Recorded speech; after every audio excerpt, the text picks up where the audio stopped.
Assalamualaikum warahmatullahi wabarakatuh. Alhamdulillah, Alhamdulillah, Alhamdulillah. Kerja ini bukan cari rezeki. Rezeki kok dicari? Rezeki itu diantar sama Allah.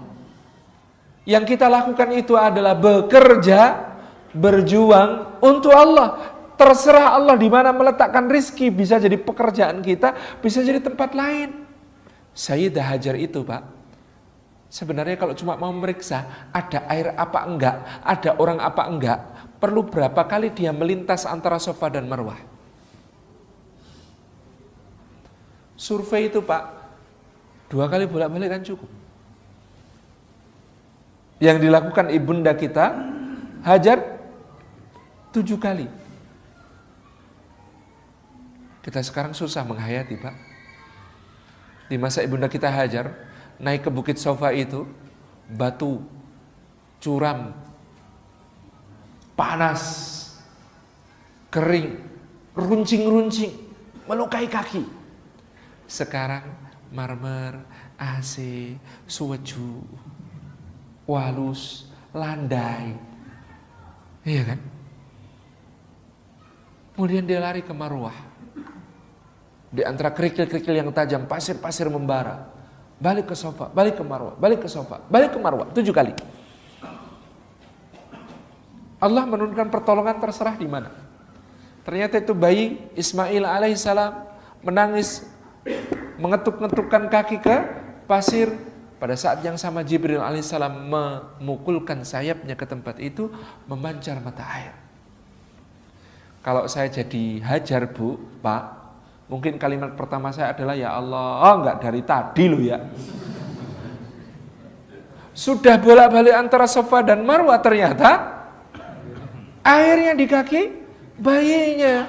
Masya Allah, Pak. Tapi mana yang dihargai Allah? Kaki bayi yang bergerak-gerak itu atau kaki ibunya yang berlari antara Safa dan Marwah? Mana yang dijadikan manasik dalam ibadah haji dan umrah kita? Sa'inya. Pada saat itu secara aslinya tidak menghasilkan apa-apa. Iya kan? Gak menghasilkan apa-apa, Pak. Tapi karena itu ditujukan karena Allah, berjuang karena Allah, maka dia menjadi sesuatu yang begitu bernilai di sisi Allah Subhanahu wa taala. Allah tidak menilai hasil, karena hasil itu dia yang menentukan. Allah menilai perjuangan kita. Pekerjaan kita dikerjakan dengan itqan, ihsan, ikhlas, Pak. Apapun namanya pekerjaan itu, maka kalau sudah ikhlas balasannya tidak terbatas di sisi Allah. Orang itu kalau bekerja, misalnya bekerja dengan kelayakan digaji 1 miliar, Pak, tapi cuma bawa pulang 10 juta, 20 juta per bulan, maka dia sedang menabung 980 juta kebaikan di sisi Allah. Pasti itu dibayar sama Allah. Bentuknya macam-macam sebagai rezeki kita. Istri solihah, anak-anak solihin dan solihat, tetangga solihun, kesehatan, kebaikan, kebahagiaan, bisa tersenyum, bisa ngumpul sama keluarga, reriungan, bisa jalan sholat berjamaah ke masjid, bisa berpuasa sunnah, bisa bangun qiyamul lail. Masya Allah, itu kenikmatan yang sangat besar dari Allah SWT. Karena ini yang tadi kita sebut sebagai semua akan dibayar oleh Allah SWT. Apalagi ikhlas. Ikhlas itu bayarannya tidak ada isi bumi yang cukup untuk membayar keikhlasan, kata Ibnu Qayyim al-Jauziyah. Itulah kenapa amal yang ikhlas balasannya di akhirat. Di bumi gak ada yang cukup untuk bayar orang ikhlas. Sebaliknya, Pak, kalau kita bekerja hanya layak dibayar 500 ribu, lah kok bawa 20 juta, kita sedang menabung 19 juta 500 ribu keburukan. Dan itu juga akan berbayar.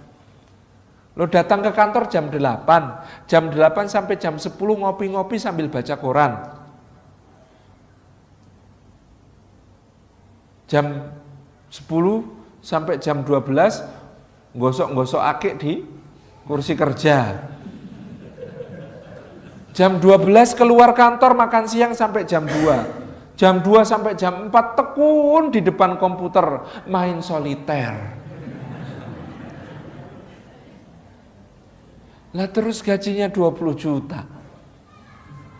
Akan ada yang dibayarkan. Ini ada cerita zaman Imam Syafi'i. Tapi mohon salah paham, jangan salah paham tentang cerita ini. Ini cerita untuk pekerja, bukan cerita untuk majikan. Jadi ada cerita zaman Imam Syafi'i, ada seorang pekerja ini gajinya setiap hari 5 dirham. Itu cukup besar pada zaman itu. Bergaji 5 dirham sehari. Tapi dia merasa hidupnya begitu keserakat. Apa itu keserakat? Bahasa Indonesianya apa ya? Keserakat itu budgetnya susah dipenuhi gitu.